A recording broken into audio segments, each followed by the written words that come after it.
नमस्ते दोस्तों। तो आज हम चलिए बात करते हैं इकोनॉमी के बारे में। मैं आज इकोनॉमिक्स पहले भी मैं बहुत दिन पहले मैंने वादा किया था, बोला था कि मैं इकोनॉमिक पढ़ाऊँगा, पर कुछ रीज़न हो गए फिर मैं अब स्टार्ट कर रहा हूँ उस चीज़ों को। जो वैसे पुरानी बातों को छोड़िए, अब आइए चलिए हम बात करते हैं।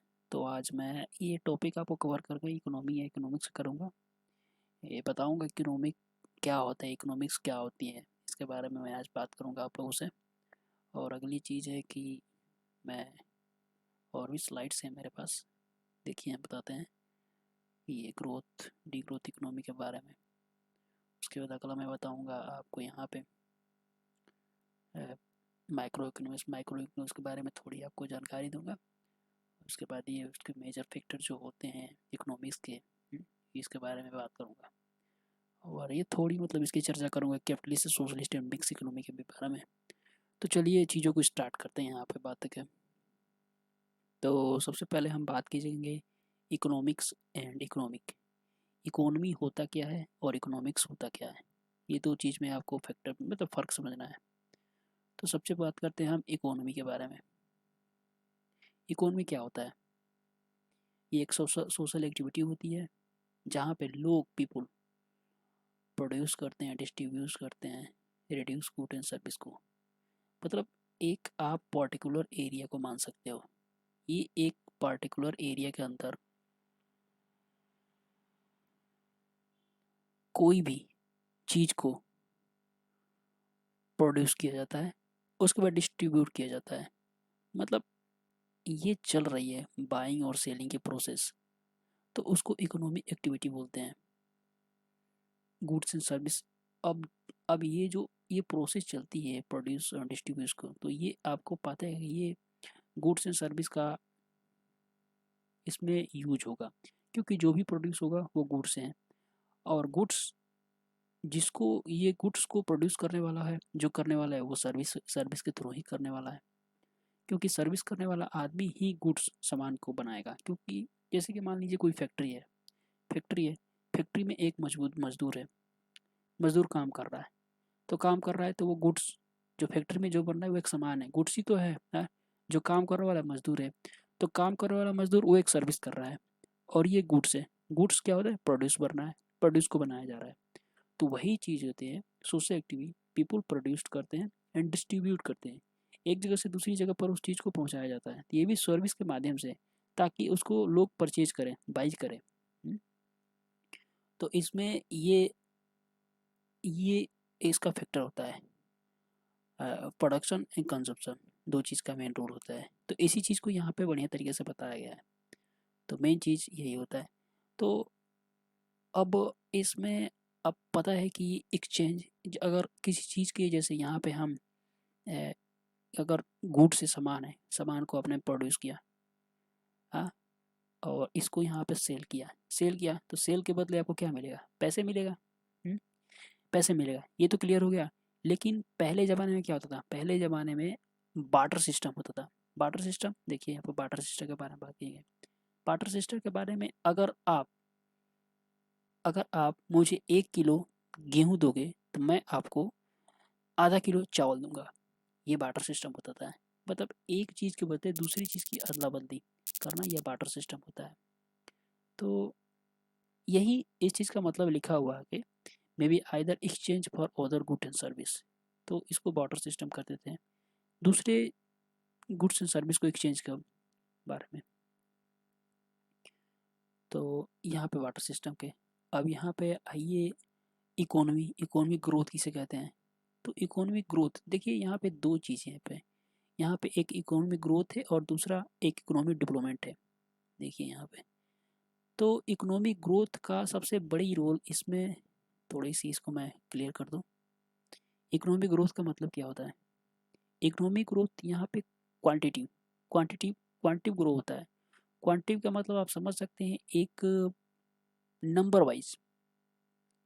क्वांटिटी का मतलब ये होता है एक नंबर से रिलेटेड। अगर क्वांटिटी ग्रोथ हो रहा है, जैसे कि इस साल इकोनॉमी का ग्रोथ, एक एग्जांपल के थ्रू आप ले सकते हैं कि इस साल गेहूं का उत्पादन हमारे कंट्री में 10 टन हुआ है, सॉरी 10 टन से तो ऊपर ही होता है, पर एक एग्जाम्पल थ्रो, इसको आप बुरा मत मानिए। 10 टन हुआ है और फिर अगले साल ये 12 टन हो गया, तो ये हो गया 12। ये 10 और 12 दोनों में क्या अंतर है? क्योंकि ये 10 है और ये 12 है, तो एक क्वांटिटिव ग्रोथ हुआ है। तो इसको क्वांटिटिव डिफरेंस है, यानी कि ये 12 में से 10 गए तो 2 का डिफरेंस है। Production of goods and service between 2 point of time, तो देखिए यहाँ पे 2 पॉइंट ऑफ टाइम भी हो गया, क्योंकि मान लीजिए कि आज 2011 है, कल 2012 है। 2011 में इसके प्रोडक्शन का 10 कुंटल था और 2012 में 12 कुंटल हो गया। तो वही चीज़ है कि ये इसका ग्रोथ हो रहा है, बढ़ रहा है, तो इसमें डिफरेंस है, तो उसको इकोनॉमिक ग्रोथ बोलते हैं।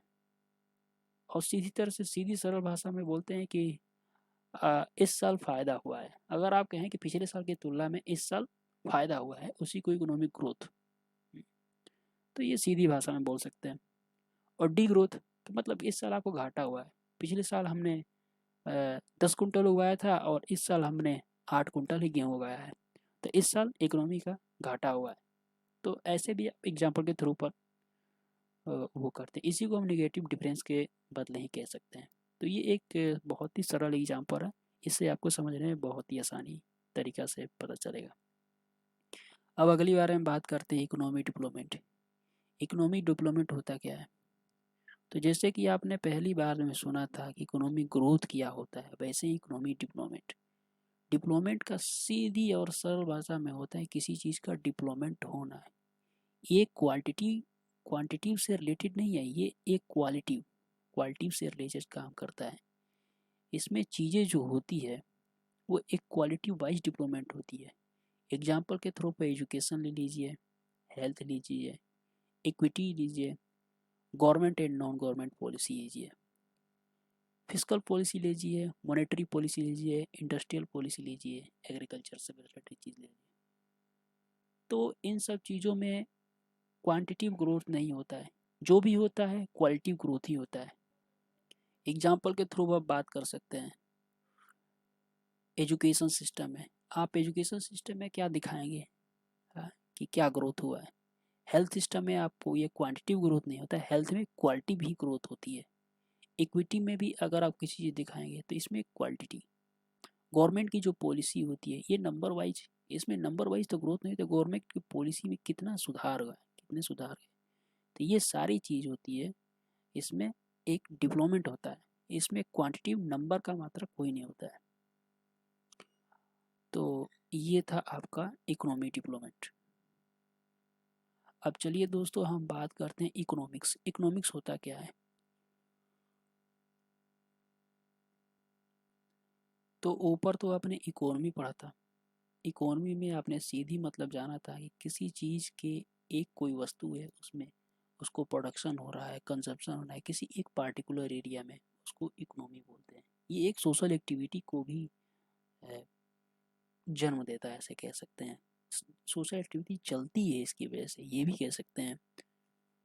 अब यहाँ पे आ जाते हैं इकोनॉमिक्स। इकोनॉमिक्स होता क्या है? इकोनॉमिक्स मतलब स्टडी को बोलते हैं, ये एक एकेडमिक से रिलेटेड है।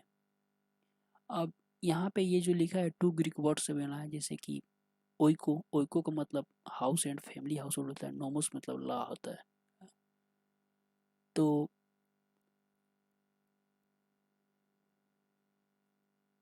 इससे आप अंदाज़ा लगा लेते हैं कि फैमिली और हाउस होल्डर मतलब स्टडी से ही रिलेटेड है, किसी चीज़ के बारे में स्टडी करना। Study the rational management of the resources is the subsistent of economics. यहाँ पर देखिए study the production, distribution and consumption. तो आप एक चीज़ समझिए, मैं इसके बारे में बताऊंगा आपको कि study of the production, distribution and consumption, ये स्टडी इकोनॉमिक्स का मतलब में, इकोनॉमिक्स में स्टडी आई कहाँ से? आप सीधी तरीके से एक बात को ध्यान से लिख लीजिए कि अगर कोई भी चीज़ होती है, जैसे कि कोई एक पॉलिसी बनाई जाती है, पॉलिसी क्यों बनाई जाती है? कहीं तो कुछ तो गड़बड़ हुआ है, गड़बड़ हुआ है, तो ऐसे कैसे पॉलिसी बन जाएगी? कुछ बिना कुछ गड़बड़ हुए किसी चीज़ को सुधारने के लिए, जैसे कि कोई फूड के लेकर पॉलिसी बनाई जा रही है, कोई ज़मीन का लैंड को लेकर के पॉलिसी बनाई जा रही है, क्योंकि वो एक सिस्टमेटिक मैनर में नहीं है। ज़मीन तो है पर रिसोर्सेज बहुत ही ज़्यादा कम मात्रा में है। हाँ, और उसको रिसोर्सेज को एक बैलेंस के थ्रू लोगों को हर चीज़ में डिस्ट्रीब्यूट किया जाता है ताकि लोग सही से उसका उपयोग कर सकें।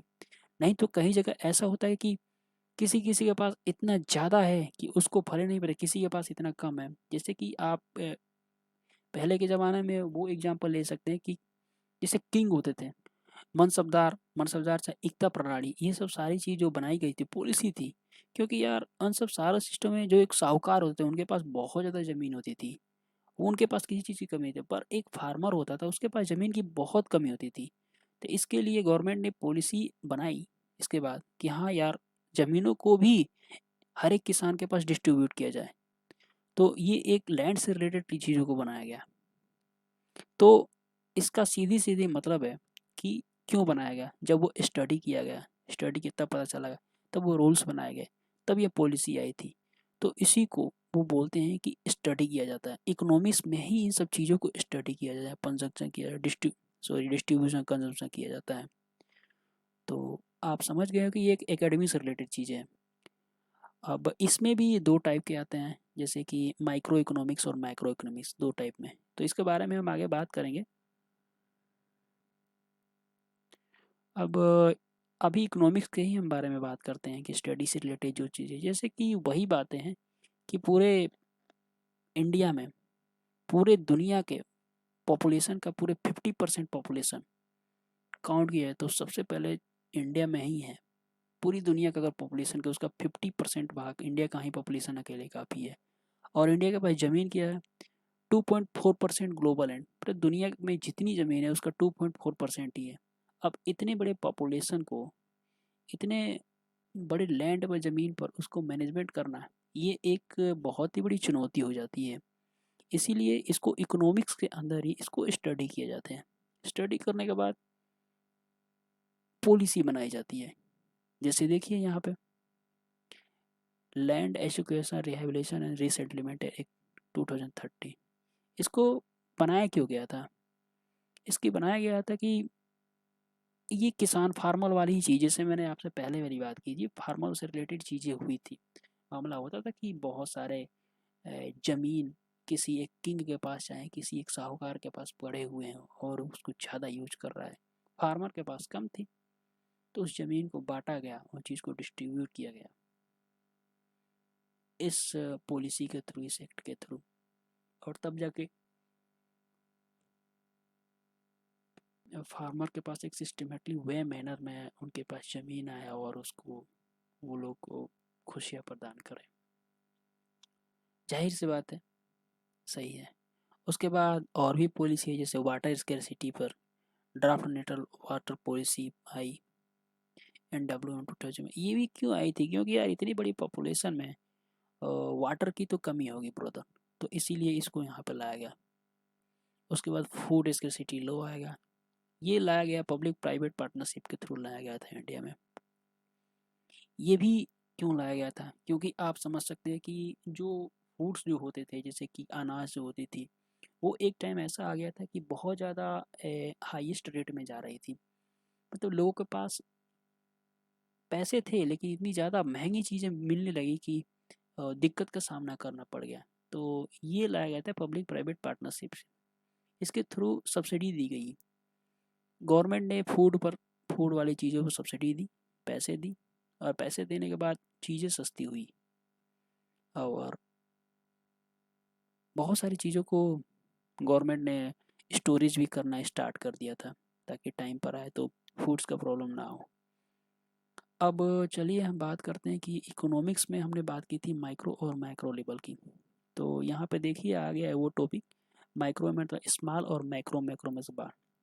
तो देखिए कोई इसमें रॉकेट साइंस नहीं है। अगर आप एम से बात करोगे, देखिए यहाँ पे एम है और इसमें एम है।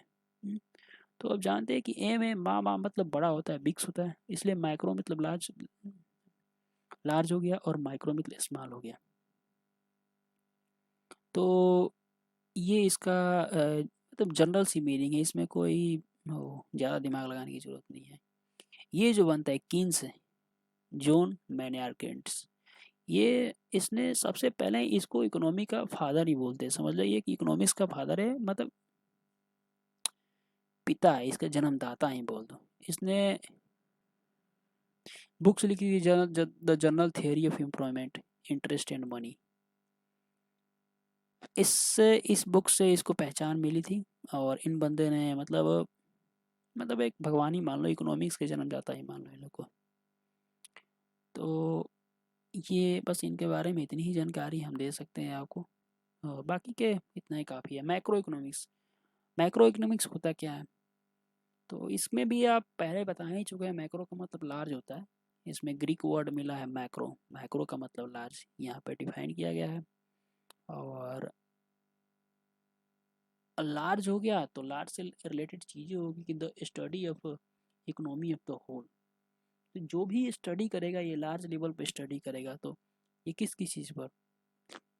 नेशनल इनकम को स्टडी करेगा, अनएम्प्लॉयमेंट पर स्टडी करेगा, इन्फ्लेशन, पॉवर्टी पर स्टडी करेगा, बिजनेस साइकिल, इनिक्विटी पर स्टडी करेगा। तो ये सारी चीज़ पर ये बंदे स्टडी करेंगे। अब यहाँ पर देखिए,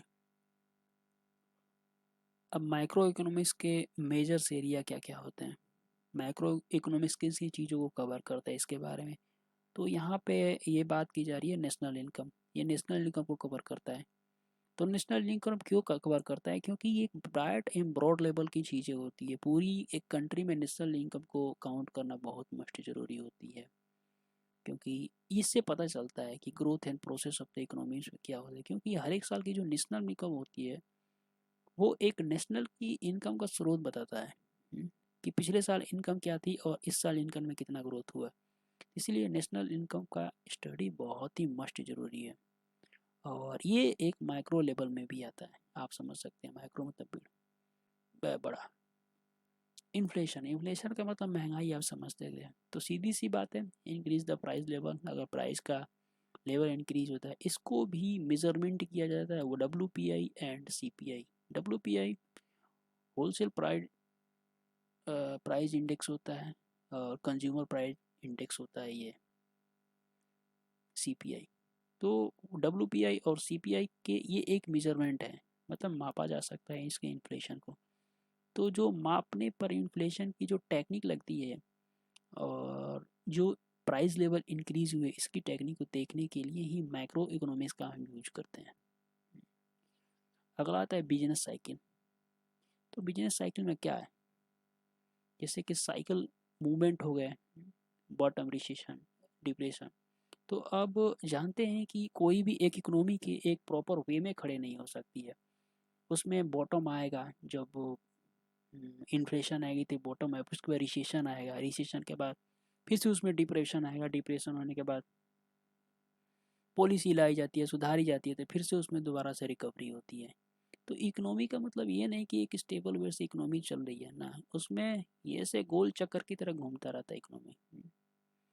जैसे यही है, ये बॉटम में आ गया, बॉटम के बाद रिसेशन आएगा, रिसेशन के बाद डिप्रेशन, और डिप्रेशन के बाद फिर से इकोनॉमी रिकवरी करने स्टार्ट कर देती है। तो ये है।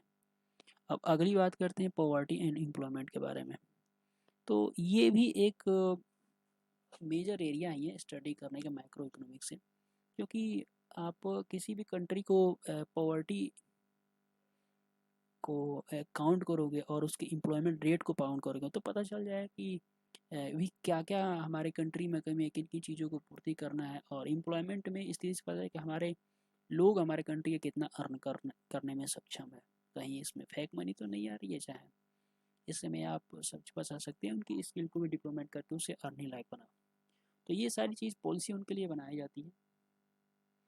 अब देखिए यहाँ पे इकोनॉमिक ग्रोथ, तो ये ओनली मैक्रो एनालाइज पर ही इकोनॉमिक ग्रोथ को डिफाइन किया जा सकता है। और इकोनॉमिक फ्लोस सॉल्व द,